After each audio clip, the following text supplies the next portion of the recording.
Hey everyone, welcome to Uncomplicate by Freshworks, where we answer one question every day with one expert.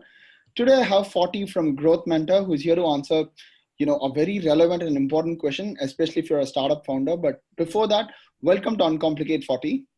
Thanks for having me. Awesome. So today's question is around marketing ideas and, prioritizing them because, as marketers or, as a startup founder, you do come up with a lot of ideas to make a lot of noise about your product. But how do you prioritize and what takes precedence over the other?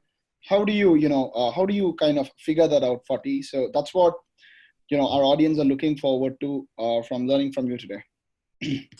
Sure. So, coming up with the marketing ideas is easy. It's kind of like the fun part, right? But the challenge comes in when you have more good ideas than you or your team can, reasonably action upon. And it's actually the number one challenge that a lot of the mentees at Growth Mentor have. Like, should I be blogging? Should I be doing cold outreach? Should I just be like posting on micro communities like Reddit and so on? Like, what do I actually do? And if you Google like how to prioritize marketing ideas, on the first page of Google top 3 results, you'll probably find a bunch of different frameworks. Like the ICE framework is really popular. And so I'm going to just give a brief overview of what these frameworks are. So how it works is essentially you or your team, like you sit around in a room and you just brain dump a bunch of different ideas, right? And then you rank them quantitatively based on some attributes, like could be impact that those ideas might have, the confidence, the ease. And this is really popular as a framework because it feels like it's data driven. And it's also kind of cathartic to like unload all of your ideas. But there are a couple of problems with relying solely upon these sort of frameworks. And that's that it doesn't really consider the overarching business strategy. And it opens up the door to a lot of micromanagement with each one of these different tactics, who's responsible for what, and a lot of burnout. And then last but not least, it's kind of subjective, isn't it, right? Like, you might rate it one day a 5 for your idea, and then you wake up the next day and, that's not a really good idea anymore, and you put it down to a 2. So it really can kind of depend on your moods. So what I like to do as an alternative is I prioritize based on the OKR, which is objectives and key results.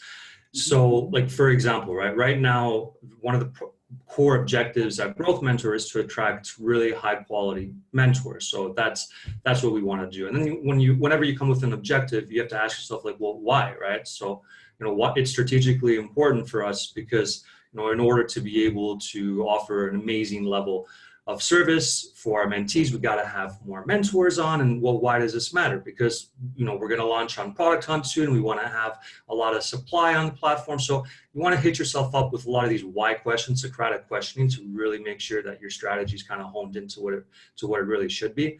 And then once you're sure with what your objective is, then you want to tie key results to this objective. So back to this example, right? So with us, it's one of the key results could be the reply rate on cold email outreach, or it could be how many people visit the Become a Mentor page. So these are key results that you can measure quantitatively. Mm-hmm. So once you have that, your objectives and your key results kind of solidified, the next step is to kind of go back to the first idea with the ICE framework, and you just dump a bunch of different ideas that can push your key results. And that's where you can do the fun sort of brainstorming. All right, what sort of tactics can we do to push these key results?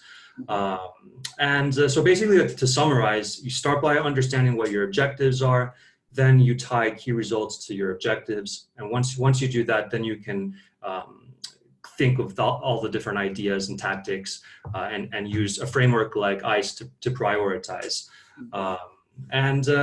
One last thing is it's important to keep a retrospective log of all the things that you have tried and keep notes on the results because those learnings are really what's going to help you make faster decisions down the line. Mm-hmm. So yeah. That's how I prioritize my marketing ideas. I think what I really liked about your approach is just flipping the funnel where most marketers or most founders struggle is they come up with the idea and try to see, hey, how is it going to impact my top line or bottom line, but rather thinking about the key results that you want to achieve and then tying it back, or rather deriving your tactics or campaigns from that. I mean, I really love that insight, and thank you for doing this. Absolutely. Start with the bottom of the funnel always first. Yes. Yes. Thank you for joining for this edition of Uncomplicated 40. It was a pleasure hosting you. Thanks.